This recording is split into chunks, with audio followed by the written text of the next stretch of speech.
The united opposition has once again expressed its reservations with the Independent Electoral and Boundaries Commission, claiming the electoral body has been infiltrated by the William Ruto regime.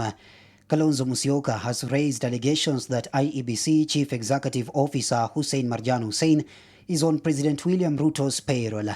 The opposition Dawn has called for the immediate resignation of Hussein Marjan from the commission.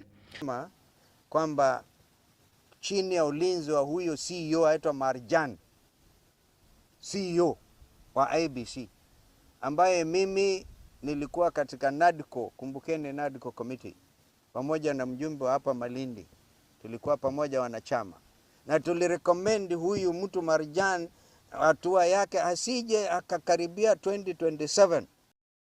Kalonzo has alleged that Marjan is working in cahoots with former IEBC Commissioner Abdi Guliye, who has since been appointed as President William Ruto's advisor. Wakifanya kazi kwa karibu sana na yule alikuwa Professor Guliye ambaye alikuwa commissioner vile vile. Kumbukeni hiyo tume ambayo ilitupiliwa mbali. Professor Guliye ni political advisor wa William Ruto. Anaishi anakaa katika ikulu.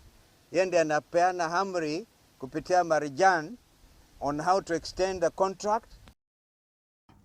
Addressing the press in Magarini constituency ahead of the by-election set for Thursday, Wiper Patriotic Front Party boss Musyoka has claimed that Marjan illegally extended the contract of Smartmatic, the company that tendered to supply materials for the 2022 polls. Kabla hata hii tume mpya kujua vipi wanaendelea, yeye tayari amefanya direct procurement. Extend contract ya hii kampuni inaitwa Smartmatic, ambayo hata walikatili uamuzi wa mahakama kuu, kumbukeni that time, kufungua open the server, walikataa. Hao wamepatiwa idhini extension up to 2026 I believe by huyu Marjan, wakifanya kazi kwa karibu sana na yule alikuwa Professor Guliye. The opposition leader has also raised concerns over what he has termed as government goons who he claims were unleashed to terrorize the opposition during campaigns.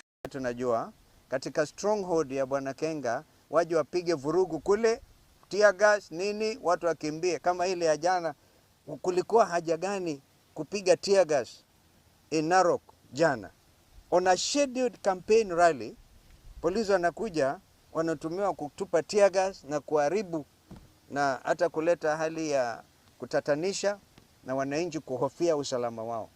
Polisi, jukumu lenu wakati kama huu ni kuhakikisha usalama wa wananchi.